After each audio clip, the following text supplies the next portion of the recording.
बर' माहारियारि फरायसा आफादा दिनै जोंनि रायमना नेशनेल पार्कनि खाथियाव थानाय बे जांगल रिट्रिट बे रिजर्टआव मोनसे एवेयारनेस प्रग्राम हाबाफारि लानाय जादों। जिहेतु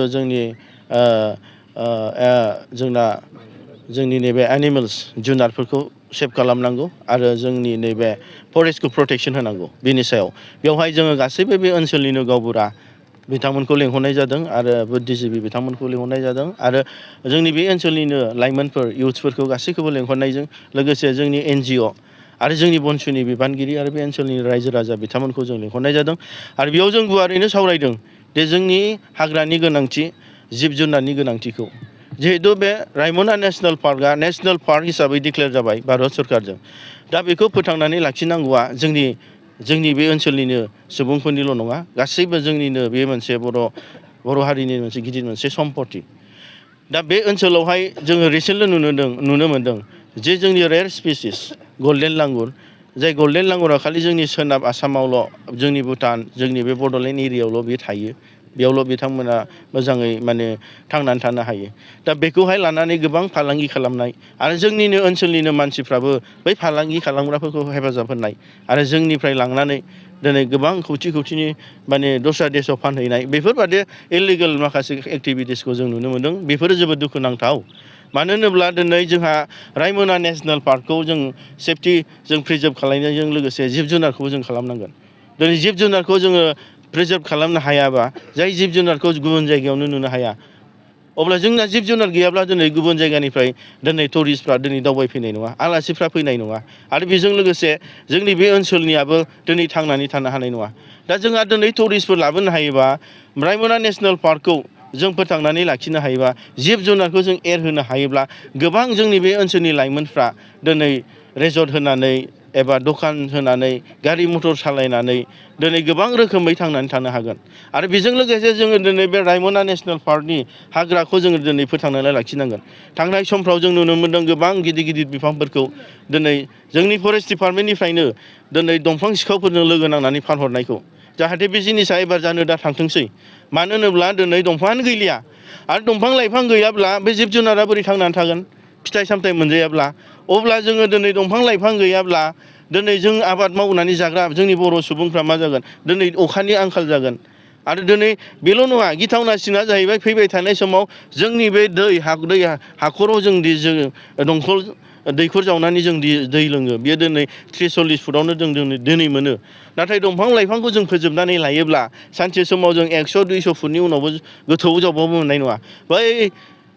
राजस्थान हारियानाफोराव दिनै मा जादों 400 मिटारनि गोथौआव जावनांगौ जानानै फैदों अब्ला जों बेफोरबादि हालोदखौ जों दिनै जोंनि बे ओनसोलनिनो जोंनि सुबुंफ्रा सांग्रां नङाब्ला जों बेखायनो गावबुरा हक जोंनि लाइमोनफोर हक NGO हक एबा गोबां आफादनि जोंनि दैदेनगिरियानो हक जों जयै बेखौनो दिनै सिन्था खालामदों बे फैबाय थानाय समावहाय दिनै बे रायमना नेशनेल पार्कखौ जों बिफां लाइफांनिफ्राय गोमानायनिफ्राय जों होबथानांगोन जिब जुनारखौ दिनै गोमालांनायनिफ्राय जों होबथानांगोन आरो बेजों लोगोसे जों बे ओनसोलखौ जों समायना खालामनांगोन जाहाथे बाहेरानिफ्राय दिनै आलासिफ्रा दावबायफैनो हायो आरो फैबाय थानाय समाव जोंनि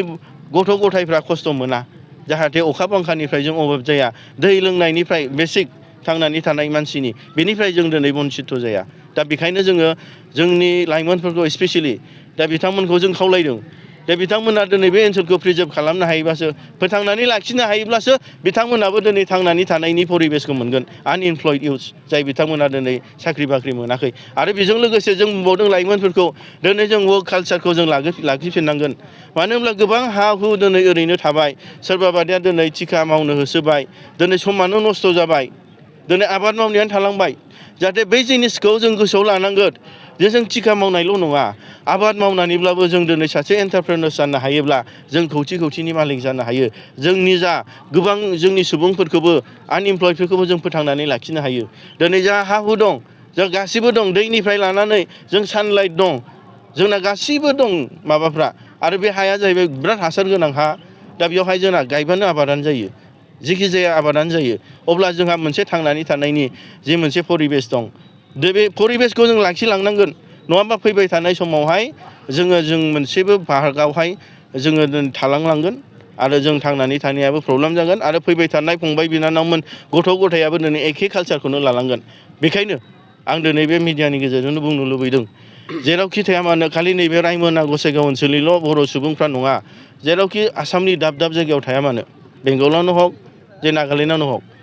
दिनै जोंनि बर' सुबुंफ्रा सांग्रां जानांगोन जोंनि थांनानै थानायनिफ्राय लानानै बर' हारिखौ गेरेमसा हारि दानायनिफ्राय लानानै जोंनि राजनितिक अधिकारखौल' नङा गासैबो बिथिङावनो जोंनि राव कालचार जोंनि राव हारिमु धोरोमजों लोगोसे जोंनि आबहावा जोंनि जि जिनिसखौ जोङो दिनै लाखिनानै थांनानै थानो हागोन जों बेखौबो जों दिनै सिन्था खालामनो हागोन बेखायनो जों BoNSUआ बुंबाय थादों जों सोलो आरो बोलोनि गेजेरजोंबाबो जों रायजो लाबोनायखौ आरो बेजों लोगोसे जों मोनसे टटेल रिभलिउसना मा खालि रायजो लाबोनायावल' जोंनि BoNSUआ नाङाखै नांनो थांनाय नङा दिनै जोङो मावनाय दांनाय जानाय लोंनायनिखौबो जोङो मावनो थाखाय जों यां जेनेरेसन्सफोरखौ थुलुंगा होनो थाखाय जों ओंखारबोदों आरो बेजों लोगोसे जोंनि राव हारिमु कालचार गासैखौबो प्रिजार्भ खालामनो थाखाय आरो जों वर्क कालचारखौ बेसिकेलि जों माने साइन्टिफिकेलि आरो जों मोजां माने बांसिन कमार्शियेलि जों आबाद मावनानै जाहाथे जोंनि लाइमोनफ्रा आबाद गासैबो जों बेयावनो थांनानै थानो हायो बेखौ जों बांसिन फकास खालामदों आरो जोंनि गेलेनाय फरायनाय बे गासैबोखौबो लानानै जोंनि BoNSUआ फैबाय थानाय समाव आरो गोख्रों भाबै जों मावलांगोन आं खालि जोंनि रायजोफोरनि क'अपारेसन जोंनि इयुथ्सफोरनि क'अपारेसन आं बेखौ लुबैदों आरो BoNSUआ जेबो बर' हारिनि थामोनथा रैखाथिनि थाखाय जों जेब्लायबो खामानि मावलांगोन